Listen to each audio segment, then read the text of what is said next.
여러분, 영적인 신비가 있습니다. 영적인 비밀이 있습니다.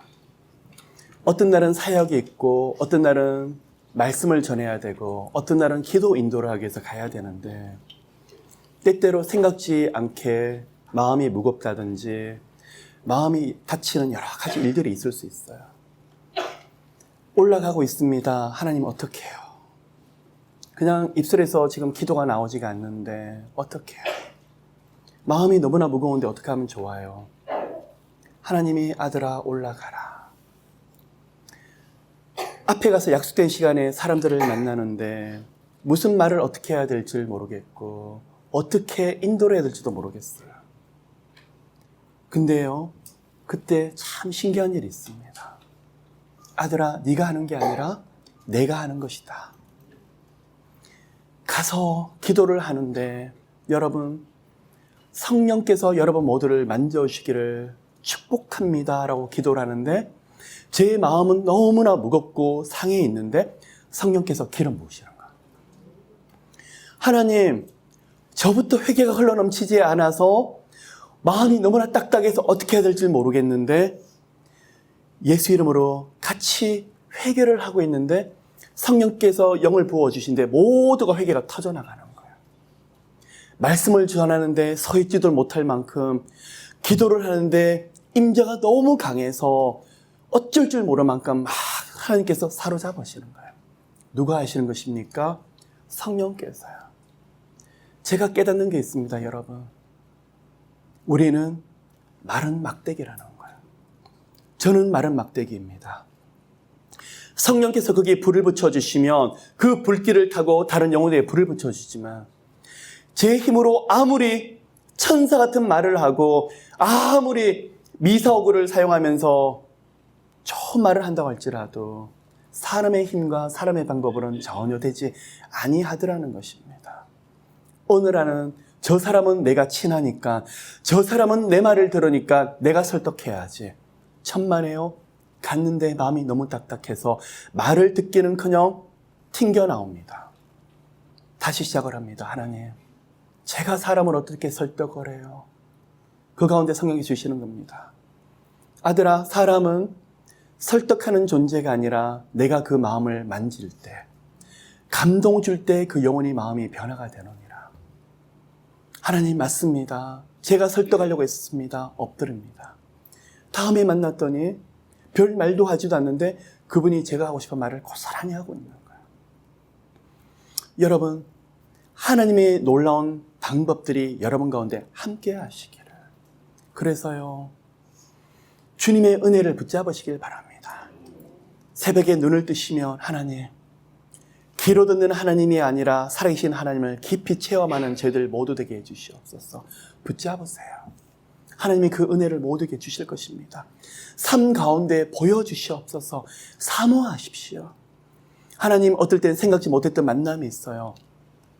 신기하다. 어떻게 나한테 이런 만남이 있지? 하나님, 이렇게 힘든데 누구를 만나야 됩니까? 어느 날 와서 보니까 그 앞에 어떤 사람이 서 있는 거예요. 누가 주신 만남입니까? 하나님, 이런 도움이 필요한데 제 방법은 어떻게 해야 될지 모르겠는데 하나님 연결시켜 주세요. 오늘은 하나님이 생각지 못했던 도움들이 계속 오는 거예요. 여러분, 제가 깨닫는 것은 우리는 마른 막대기요. 성령께서 모든 것을 다 하셔야 되는데 그 마른 막대기 앞에, 저주받은 마른 막대기 앞에 매달리신 분이 계세요. 그것도 밧줄에 그냥 매달려 계시는 것이 아니라 십자가 위에서 그 험한 못질을 당하시면서 나와 하나 되신 분이 계시더라는 것입니다. 그분이 누구십니까? 예수 그리스도시더라는 겁니다. 여러분 명심하십시오. 예수께서 저하고 같이 못에 박히셨기 때문에 제가 주님 안에서 죽을 수 있는 것이고, 예수께서 십자가에 못 박히셔서 다시 거기서 일어나셨기 때문에 다시 부활의 능력을 경험할 수 있는 것입니다. 두 번째 영적인 팁입니다. 너무나 많은 좋은 글들이 돌아다닙니다. 또 어떨 때는 시대의 많은 징조들에 대한 이야기들이 참으로 많습니다. 그런데요, 명심하셔야 될 게 있습니다. 그 어떤 시대의 징조든지 또 어떠한 성경에 대한 여러 가지 이야기든지 그것도 필요할 수 있지만 그거보다도 더 중요한 게 있더라는 것입니다. 무엇일까요? 피 묻은 복음이에요. 어떤 분들은 생명겁니다. 무엇을요? 그냥 마지막 징조 베리칩이 무엇입니다. 여러분 베리칩 받지 않기 위해서 아침부터 밤까지 그거 돌리기 위해서 애를 쓰십니다.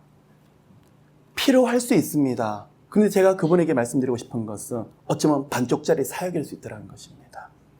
여러분 뭐가 베리칩이 어떻고 육육이 어떻고 우리 힘으로 그것을 거부할 수 있을까요? 거부할 수 없을까요? 여러분 머리로 안다고 그것을 거부할 수 없더라는 것입니다. 어떻게 해야지 그것을 거부할 수 있는지 아십니까? 그 시대가 되면 666을 받지 않을 수 있느냐 그러면 예수 그리스도의 은혜의 감격이 흘러 넘치는 자는 그것을 받지 않더라는 거예요. 머리로 알지만 힘이 없더라는 것입니다. 그래서 제가 고민을 하고 있는 것입니다. 그것만을 가르치게 되면 우리는 반쪽짜리 신앙일 수 있더라는 것입니다.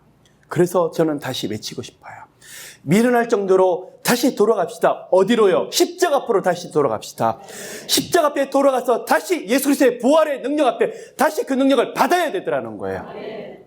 그 성령의 기름 부으심, 그 성령 하나님을 체험하고 하나님 앞에서 이루 말할 수 없는 구원의 황홀한 감격을 경험한 사람은 그런 것 하라 그래도 그 앞에서 나 때문에 피 흘리신 예수님의 환상 때문에 그 감동 때문에 할 수 없더라는 것입니다. 그런데요, 앞에서 아무리 지식으로 이거 하십시오, 저거 하십시오, 또 이거 하지 마십시오. 여러분, 우리는요, 하지 말라 그래서 그 앞에서는 교육을 받는 것처럼 보이지만 안 돼요. 뭐가 필요하더라는 거예요? 성령의 능력이 필요한데 성령과 깊은 만남 속에서 깊은 감격 없이는 안 되더라는 것입니다. 영적인 두 번째 팁은 베리칩을 받지 마십시오. 그 이야기가 아니라 베리칩이 666이라는 그 이야기도 아니고요. 제 이야기는 다시 복음으로 돌아가자는 것입니다. 다시 본질로 돌아가는 우리 모두가 되시기를 예수님으로 축복합니다. 너무나 많은 좋은 책들이 있어요. 성경에 대한 좋은 책들이 수두룩하게 쏟아지고 있어요. 집집마다 가보면 책들이 쌓여 있어요. 그리고 머리가 그만큼 굵어져요. 어느 날 목사님 말씀을 딱 들으면 저 목사님은 참 말씀 좀 아시네. 저 목사님은 말씀 공부를 조금 하셨네. 그래요. 왜 그럴까요? 머리가 그만큼 굵어졌기 때문에 그래요. 그런데 왜요? 왜 믿음의 조상들, 그때 조상들은 말씀이 부족했고 좀 무식한 것 같이 보였는데 왜 그때만큼 능력이 나오지 않느냐는 이야기예요. 머리는 굵어졌는데 무릎 기도가 없기 때문에요.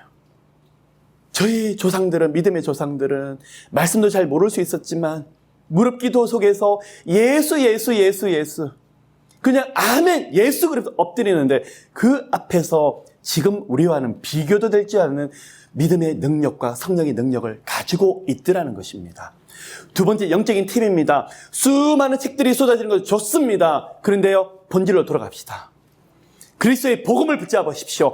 복음 외에는 다른 것들이 없더라는 거예요. 크리스천의 삶을 아름답게 사셔야죠. 근데 왜 살아야 되죠? 왜 구제하셔야 되죠? 왜 봉사하셔야 되죠? 그리스도가 십자가에 못 박히시기 때문에 그 복음 때문에 우리가 그렇게 살아야 되더라는 것입니다. 그게 바로 두 번째 팁입니다. 세 번째 영적인 팁입니다. 목사님, 저는 왜 이렇게 수많은 공격들을 받을까요? 이전보다도 더 많은 공격들을 받고 생각지 못했던 일들로 마음이 상할 때가 참 많아요 하는 분들이 계세요.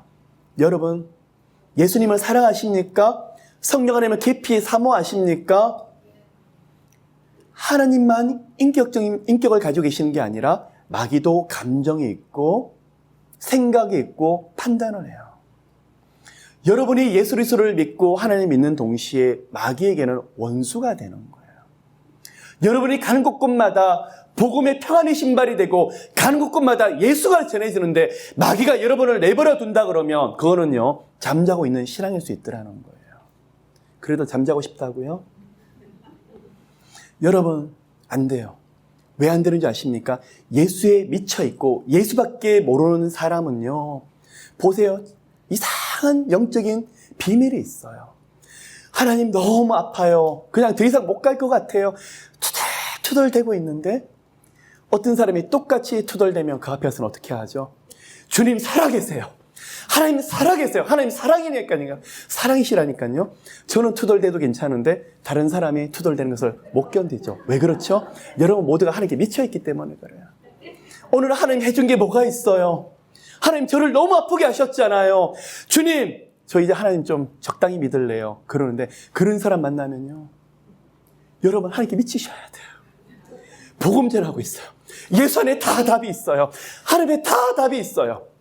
왜 그렇죠? 여러분 안에 예수님이 살아계시기 때문에, 영적인 본능이기 때문에 미쳐버리는 거예요. 그런 은혜.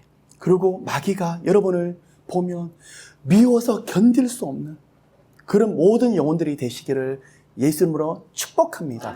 그런데요, 어느 시점까지는 마귀가 여러분을 건드리고 넘어뜨리려고 하지만 하나님께 순복할지어다 마귀를 대적하라. 그리하면 저가 피하리라. 그 마귀의 공격 때문에 우리는 하나님께 더 가까워지고 더 친밀해지더라는 것입니다. 마지막 세 번째 영적인 팁을 정리해 볼까요? 언제 하나님과 친밀하십니까? 지난주 제가 사사기 16장 강의를 하면서 삼손이 40년 인생 가운데서는 그렇게 하나님과 친밀하지 않았지만 두 눈이 뽑혀고 맷돌을 돌릴 때는 하나님과 너무 친밀하더라는 것입니다. 언제 가장 친밀할까요? 마귀의 공격들이 받을 때, 마음 둘 곳이 없고 하나님 어떻게 해요? 어떻게 해요? 그냥 마귀가 역사하는 것처럼 보이는데 그 시간에 기도하고 주님 붙잡고 마귀를 대적하는데 그 시간은 이 세상에서 감당할 수 없을 정도로 하나님과 친밀한 시간이더라는 거예요. 세 번째 영적인 팁을 정리합시다. 시간이 지나놓으면 이렇게 불판 위에 올라간 것처럼 뜨겁고 마음이 힘든 그 시간이 그리울 수 있어요. 왜요? 사방이 평안하면 그 정도 기도가 흘러넘치지 않기 때문에 그래요. 조금 문제가 있다가 그러면 저를 찾아와요. 조금 해결이 되면 언제 그러냐시피 다시 원상태로 가는 분들이 참 많더라는 거예요. 어떡할까요? 우리 사랑의 하나님이 그렇다고 문제만 주지 않으세요. 아들과 딸이 주님 안에서 행복하고 누리기를 원하시는 하나님이시더라는 것입니다. 늘 깨어있고 마귀가 여러분 보면 미워서 견딜 수 없는 그런 영혼들이 되시고 여러분 가는 곳마다 복음이 새겨지고 성령의 역사들이 놀랍게 일어나는 그런 시간 되시기를 예수 이름으로 축복합니다. 오늘 한 구절 말씀